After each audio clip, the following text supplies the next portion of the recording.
तो दिल्ली ब्लास्ट के 3 दिन बाद एक अवशेष और मिला है। घटनास्थल के 200 मीटर की दूरी पर यह अवशेष मिला है। एक दुकान के छज्जे पर शख्स का हाथ मिला है, जिसके बाद इलाके में सनसनी फैली हुई है।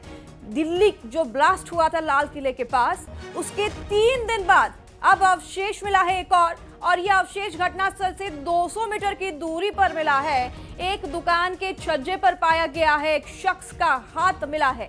इसे सीज कर लिया गया है। सीज करके अब पोस्टमार्टम किया जाएगा, डीएनए इसके तलाशे जाएंगे और जांच पड़ताल के बाद फिर परिवार वालों को सूचना दी जाएगी। तो छज्जे पर यह हाथ का अवशेष मिला है। दिल्ली ब्लास्ट को 3 दिन हो गए हैं। लाल किला के सामने I-20 में ब्लास्ट हुआ और उस ब्लास्ट को 3 दिन गुजर चुके हैं, जिसके 3 दिन बाद एक और अवशेष बरामद हुआ है। पुलिस के हाथ लगा है और ये अवशेष घटनास्थल जहां पर ब्लास्ट हुआ था वहां से 200 मीटर की दूरी पर पाया गया है।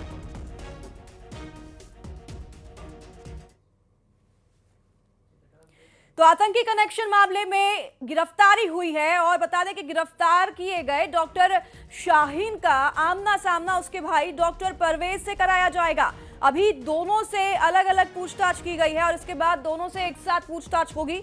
इसी मामले में गिरफ्तार डॉक्टर मुजम्मिल से भी परवेज के कनेक्शन के बारे में जानकारी ली जाएगी। तो दोनों भाइयों का आमना सामना कराया गया है, पूछताछ की जा रही है। दोनों से आतंकी कनेक्शन इनके खंगाले जा रहे हैं। डॉक्टर शाहीन जो कि इस पूरे मामले के पीछे बताए जा रहे हैं, हाथ है इनका, और इन्हें गिरफ्तार कर लिया गया है। डॉक्टर शाहीन को उनके भाई के सामने लाया गया, जिनका नाम है डॉक्टर परवेज, और उनके आमने सामने सवाल जवाब किए गए हैं। दोनों से पूछताछ हो रही है, अलग अलग पूछताछ फिलहाल हो रही है।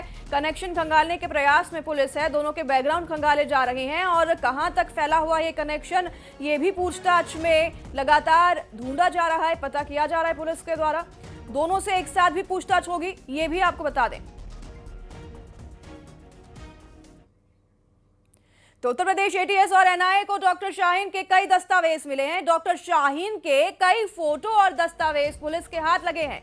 डॉक्टर शाहीन के कानपुर यूनिवर्सिटी के दस्तावेज मिले हैं एटीएस को, और डॉक्टर शाहीन की कुंडली भी खंगाली जा रही है लगातार। सुरक्षा एजेंसी डॉक्टर शाहीन के पूरे बैकग्राउंड को चेक कर रही है और ये होगा भी, अब पूरे नेटवर्क को खंगाला जाएगा। डॉक्टर शाहीन किसके इशारों पर ये सारे काम कर रहा था, कहां से विस्फोटक सामग्री लाई गई और कैसे सब कुछ प्लान किया गया, ये सब कुछ जाना जाएगा, खंगाला जाएगा। यूपी एटीएस और एनआईए को डॉक्टर शाहीन के कुछ दस्तावेज भी बरामद हुए हैं, जिसमें डॉक्टर शाहीन के कॉलेज के कानपुर यूनिवर्सिटी के दस्तावेज हैं और उनकी फोटो भी बरामद हुई है। और ऐसे कई डॉक्यूमेंट्स बरामद हुए हैं जिनके आधार पर भी जांच पड़ताल की जा रही है।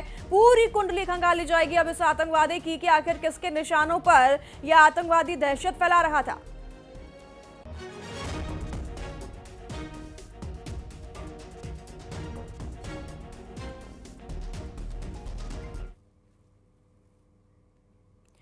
दिल्ली आतंकी हमले पर एक और बड़ी खबर आपको बता दें। 10 नवंबर में कार धमाके में मारे गया आतंकी उमर, डीएनए टेस्ट में डॉक्टर उमर के मारे जाने की पुष्टि है।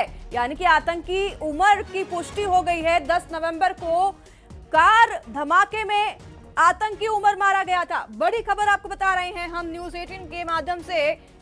10 नवंबर को जो कार ब्लास्ट हुआ उसमें आतंकी उमर मारा गया है और उसके बॉडी से जो डीएनए सैंपल्स लिए गए उसके आधार पर यह पुष्टि हुई है। डीएनए टेस्ट में डॉक्टर उमर के मारे जाने की पुष्टि हुई है और डीएनए टेस्ट से उमर के शव की शिनाख्त कर ली गई है। धमाके के वक्त उमर कार में ही मौजूद था और ये इसलिए भी कह सकते हैं पुष्टि के साथ क्योंकि सीसीटीवी फुटेज जो सामने आया है उसमें उमर कार में दिखाई दे रहा है। 10 नवंबर को कार में ब्लास्ट हुआ था लाल किला के पास और उमर उस कार में, उस I-20 में मौजूद था जिसमें विस्फोटक सामग्री थी, जिसमें ब्लास्ट किया गया था। उमर के जो शव हैं वो लिए गए, पोस्टमार्टम के लिए भेजे गए, डीएनए सैंपल लिए गए और फिर डीएनए सैंपल से ये पता चला है, पुष्टि हुई है कि उमर मार गया है इस ब्लास्ट में। उमर जो गाड़ी में मौजूद था